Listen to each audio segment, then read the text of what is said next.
नमस्कार दोस्तों, Haryana study IQ YouTube channel पर मैं नरेंद्र कुमार आपका बहुत बहुत स्वागत करता हूं। और आज एक बहुत ही इंपॉर्टेंट डिस्कशन, जैसा कि आपने थंबनेल पे देखा होगा कि हरियाणा सरकार ने जो निजी स्कूल हैं उन पर कुछ सख्ती जो है वो सख्ती बरती है, उनके लिए कुछ दिशा निर्देश, कुछ गाइडलाइंस जारी किए हैं और अगर इन गाइडलाइंस को फॉलो नहीं किया जाता है तो उनके ऊपर सख्त कार्रवाई करने के आदेश दिए गए हैं।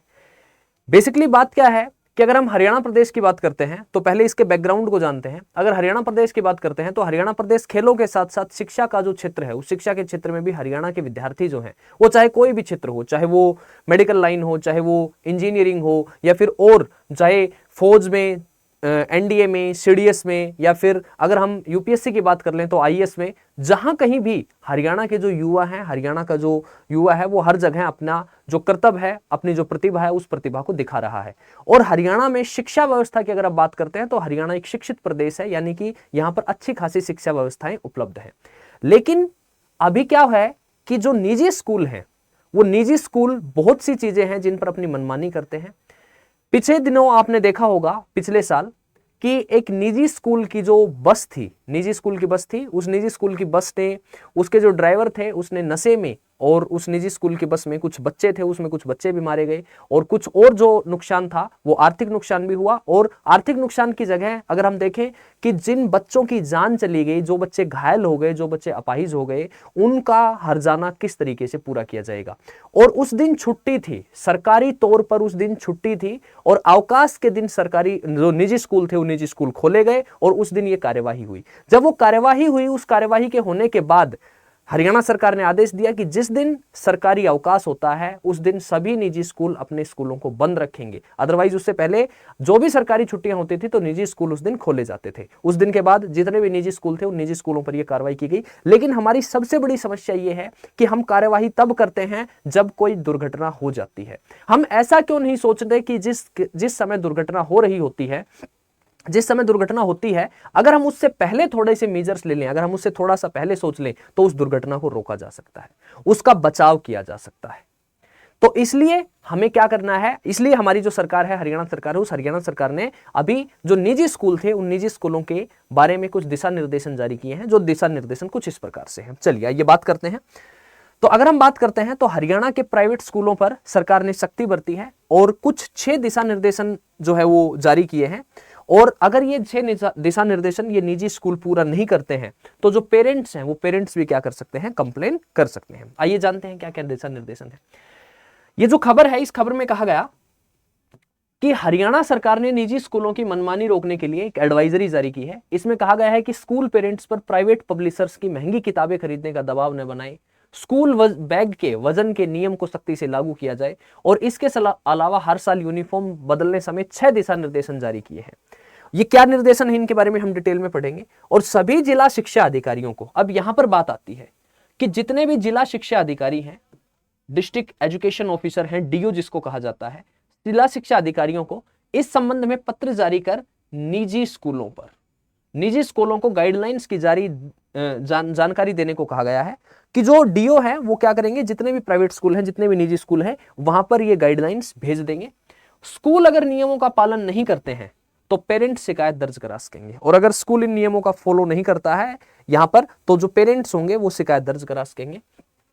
इसके लिए सभी जिला शिक्षा अधिकारियों को ईमेल आईडी और मोबाइल नंबर जारी करने को कहा गया है। अधिकारी खुद भी औचक निरीक्षण करेंगे कि जिस किसी जिले में इन गाइडलाइंस को फॉलो नहीं किया जा रहा है तो इन्होंने कहा है कि जिला शिक्षा अधिकारियों को ईमेल आईडी और मोबाइल नंबर जारी करने को कहा गया है कि आप एक मोबाइल नंबर जारी कर दीजिए कि अगर ऐसा नहीं किया जाता है तो कोई भी पेरेंट्स जो हैं वो पेरेंट्स क्या कर सकते हैं, अपनी शिकायत दर्ज करवा सकते हैं। एंड देन आफ्टर सरकार की जो गाइडलाइंस है, उन सरकार की गाइडलाइंस को फॉलो ना करने पर जो नियम है, जो कानून है, जो प्रावधान है, उसके अनुसार उनको सजा दी जाए। तो ये क्या क्या गाइडलाइंस है, इनके बारे में पढ़ते हैं। तो सबसे पहले है कि प्राइवेट स्कूल अभिभावकों पर महंगी किताबें खरीदने का दबाव ना बनाए। एक्चुअली होता क्या है कि जब किसी बच्चे का, आप लोग भी जो है इस चीज को देखते होंगे, अपने आस पड़ोस में आपके बच्चे पढ़ते होंगे, और मैं आपको व्यक्तिगत तौर पे बताऊं कि जो प्राइवेट स्कूल होते हैं उनके कुछ पब्लिशर्स के साथ कुछ डीलिंग होती है और वो पर्टिकुलर वो जो पब्लिशर्स होते हैं उन्हीं पब्लिशर की जो बुक होती हैं वो अपने स्कूल में लागू करवाते हैं। और अब बच्चा उन्हीं पब्लिशर की बुक खरीदेगा और बच्चा उन्हीं पब्लिशर की बुक खरीदेगा तो उनका क्या होता है, आपस में टाई अप होता है और वो जो किताबें होती हैं वो महंगी किताबें होती हैं। जब हम, आपने मेरी क्लासेस देखी होंगी हरियाणा सिविल सर्विसेज के रिगार्डिंग, यूपीएससी के रिगार्डिंग, तो मैं आप हमेशा as a student of geography मैं हमेशा आपको एक बात बताता हूं कि you have to just stick to the NCERT, कि आप एनसीईआरटी को फॉलो करो कि एनसीईआरटी में क्या डेटा लिखा है, एनसीईआरटी को पढ़ो, एनसीईआरटी को जानो। जब हम यूपीएससी की तैयारी करते हैं, जब हम स्टेट सिविल सर्विसेज की तैयारी करते हैं, देन आफ्टर हम क्या कहते हैं, हम वहां ये नहीं कहते कि किसी प्राइवेट पब्लिशर की किताब पढ़ो, वहां हम कहते हैं कि आप एनसीईआरटी को फॉलो कीजिए। और यहां हम क्या पढ़ा रहे हैं, यहां हम पढ़ा रहे हैं उनको प्राइवेट पब्लिशर्स की महंगी जो किताबें हैं वो। तो इस तरीके का दबाव कतई बर्दाश्त नहीं किया जाएगा, कतई नहीं बनाया जाएगा। दूसरा, इसके अलावा कहता है, इसके अलावा सभी स्कूलों में एनसीईआरटी और सीबीएसई की किताबें ही अनिवार्य करें। जो बात मैंने आपको बताई कि महंगी किताबें ना खरीद के आप क्या करेंगे, एनसीईआरटी की जो बुक्स हैं वो एनसीईआरटी की बुक्स ही क्या करेंगे, फॉलो करेंगे। और या फिर जो सीबीएसई की बुक्स हैं वो सीबीएसई की बुक्स ही फॉलो करेंगे।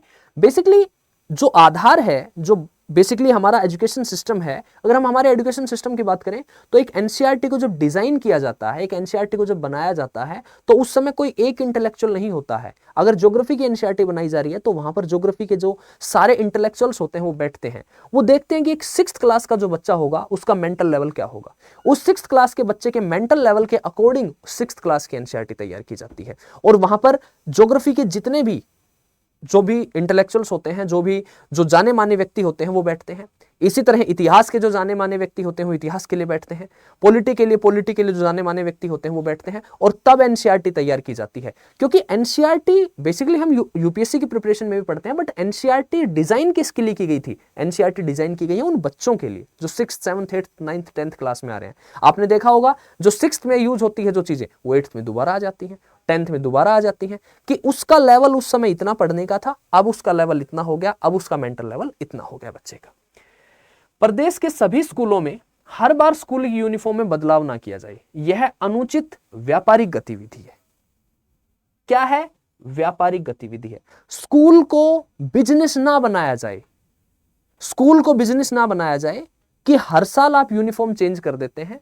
जो यूनिफॉर्म डिस्ट्रीब्यूटर होते हैं उनके साथ आपका टाई अप होता है और आप क्या कर रहे हैं कि हर बार स्कूल की यूनिफॉर्म में बदलाव कर रहे हैं। तो यह अनुचित व्यापारिक गतिविधि है। यह क्या है, अनुचित व्यापारिक गतिविधि है। तो ऐसा कतई बर्दाश्त नहीं होगा।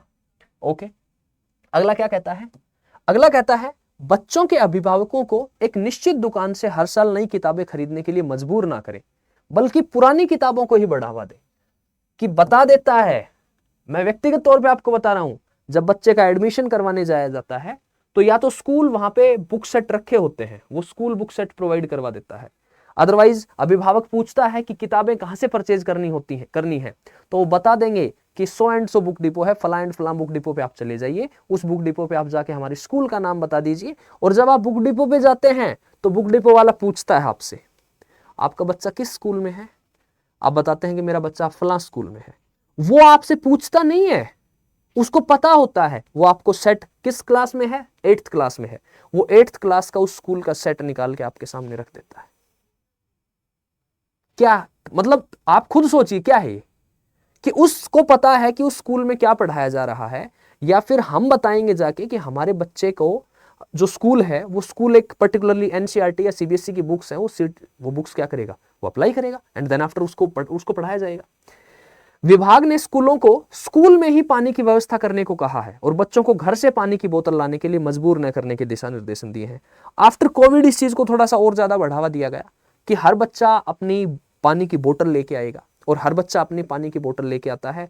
तो उससे क्या है कि इसमें यह था कि किसी भी प्रकार से आपस में कोई भी किसी भी प्रकार की कोई कोविड जब आया था तो उस समय यह था कि किसी प्रकार के जो वायरस है वो वायरस एक दूसरे बच्चे में ना फैले, तो उस समय इसको और ज्यादा बढ़ावा दिया गया था। लेकिन अभी क्या कहा है, अभी कहा है कि इस तरीके से घर से बच्चों को घर से पानी की बोतल लाने के लिए मजबूर नहीं किया जाएगा, आप कतई मजबूर नहीं कर सकते। विभागीय आदेश में कहा गया है कि बच्चों के बस्ते के वजन के लिए तय मानकों का ध्यान रखें और बच्चों का जो वजन है बस्ते का वो क्या किया जाए, फिक्स किया जाए। ठीक है, उसके लिए गाइडलाइंस है, उसके लिए रूल्स हैं कि इस क्लास के बच्चे तक का बस्ते का वजन इतना होना चाहिए, इतना होना चाहिए, इतना होना चाहिए। आप देखते होंगे छोटे छोटे बच्चे सुबह सुबह जब स्कूल जाते हैं सुबह सुबह छोटे छोटे बच्चे स्कूल जाते हैं तो उनके पीछे इतना भारी बैग होता है कि कई बार तो ऐसा लगता है कि शायद यार इस बच्चे में इतना वजन नहीं होगा जितना इस बैग में वजन है। ऐसा महसूस होता है। वो बच्चा जब शाम को 2 बजे 3 बजे जब उसके स्कूल की छुट्टी होती है तो वो बच्चा भूखा होता है। बच्चे का बचपन छीन लिया है, उस बच्चे का बचपन छीना जा रहा है, ठीक है। उसमें अभिभावक सोचता है कि यार पड़ोसी का जो बच्चा है वो अगर अच्छे स्कूल में पढ़ रहा है तो कंपटीशन का जमाना ऐसा है कि मेरे बच्चे को अगर उसके लेवल में यहाँ पे नहीं मिली सुविधाएं तो कहीं मेरा बच्चा ना पिछड़ जाए। जबकि जीवन की जो हर अवस्था होती है उस अवस्था में जो चीज जरूरी होती है वो एक नेचुरल प्रक्रिया है, वो एक प्राकृतिक प्रक्रिया है, उसके अनुसार अगर आप काम करते हैं तो ऐसा नहीं है। और जब आप देखेंगे अपने अड़ोस पड़ोस, व्यक्तिगत तौर पे आप एग्जाम्पल देखेंगे तो आप एक चीज जानेंगे कि जब वास्तव में बच्चा ग्रो करता है, जब वास्तव में बच्चे के ग्रोथ का समय होता है, ऐसा नहीं है कि बच्चे को नहीं, उसको पढ़ाई के अनुसार उसको ढाला जाए, उसको धीरे धीरे उसका मेंटल डेवलपमेंट किया जाए, लेकिन इन सब चीजों का जो प्रभाव है वो इन सब चीजों के प्रभाव के कारण कहीं ऐसा ना हो कि हम उस बच्चे की शारीरिक जो वृद्धि हो रही है या फिर उस बच्चे का जो विकसित तरीकों से विकसित हो सकता था उन सभी चीजों को हम रोक दें, ये गलत है। तो विभागीय आदेश में कहा गया है कि बच्चों के बस्ते का वजन ध्यान रखा जाए। छोटे बच्चों का बस्ता 1.5 किलो से ज्यादा भारी नहीं होना चाहिए। स्कूल एक गैर लाभकारी संस्थान होते हैं और इन्हें व्यवसाय का केंद्र ना बनाया जाए। जबकि आज के समय में एजुकेशन को क्या कर दिया गया है, एजुकेशन को एक बिजनेस बना दिया गया है, एक व्यवसाय बना दिया गया है, ठीक है। आप देखेंगे कि महंगे बड़े बड़े शहरों में जो स्कूल हैं उन स्कूलों की फीस इतनी है कि एक सामान्य मिडिल क्लास फैमिली है तो वो एक बच्चे की जो फीस है उस बच्चे की फीस को सहन नहीं कर पा रही है। तो ये सरकार का एक बहुत अच्छा कदम है। और इस तरीके की जो चीजें हैं इससे क्या है कि जो इनकी मनमानियां हो रही हैं प्राइवेट स्कूलों की, निजी स्कूल संस्थानों की, उस पर लगाम कसी जाएगी। और दूसरी सबसे इंपॉर्टेंट बात कि इसी तरीके से सरकार अगर एक पैमाना तय करे, अगर एक मापदंड तय करे कि स्कूलों के लिए एक फीस का स्ट्रक्चर और शेड्यूल करे कि आप इतनी सुविधाएं अगर दे रहे हैं तो आपकी फीस जो है वो इस लेवल में होनी चाहिए, आपकी फीस इस लेवल में होनी चाहिए, देन ये एक और सुझाव अगर सरकार लेकिन यह है कि आज नहीं तो कल सरकार इस पर भी ध्यान देगी कि जिस प्रकार से इनकी फीस की जो मनमानियां है वो फीस की मनमानियां बढ़ रही हैं। तो यही है कि हरियाणा सरकार का ये एक बहुत ही अच्छा कदम है। और हरियाणा सरकार, आप देख रहे हैं कि नायब सिंह सैनी जी की जो सरकार है वो हर तबके का, समाज के हर क्षेत्र, समाज के हर हिस्से का जो भी तबका है उस हर तबके के बारे में विचार करती है, उसके बारे में सोचती है और उसके लिए नियम कानून लाती है और उन नियम कानूनों को सख्ती से पालन करने के लिए सख्त आदेश देती है। और ये एक बहुत अच्छी पहल है। तो आज यही इंफॉर्मेशन थी कि क्या कुछ हो रहा है जो स्कूलों की मनमानियां हो रही हैं उसके लिए। सो इसी नोट के साथ आज मैं रोकना चाहूंगा। और एक इंपॉर्टेंट इंफॉर्मेशन और है कि आप जो भी लोग हरियाणा सिविल सर्विसेज के लिए तैयारी कर रहे हैं तो आप अगर अपनी तैयारी प्रिपरेशन को अच्छे तरीके से करना चाहते हैं तो हमारे बैचेस जो है वो स्टडी IQ के आप एप्लीकेशन डाउनलोड करेंगे, वहां पर हरियाणा सिविल सर्विसेज के बैचेस अवेलेबल हैं। और आप नीचे आपको स्क्रीन पे कोड दिखाई दे रहा है NK Live, इस कोड को यूज करके आप मैक्सिमम डिस्काउंट पर ये कोर्सेज प्राप्त कर सकते हैं। तो इसी नोट के साथ मुलाकात करते हैं नेक्स्ट सेशन में। तब तक के लिए bye bye, see you, take care, best of luck.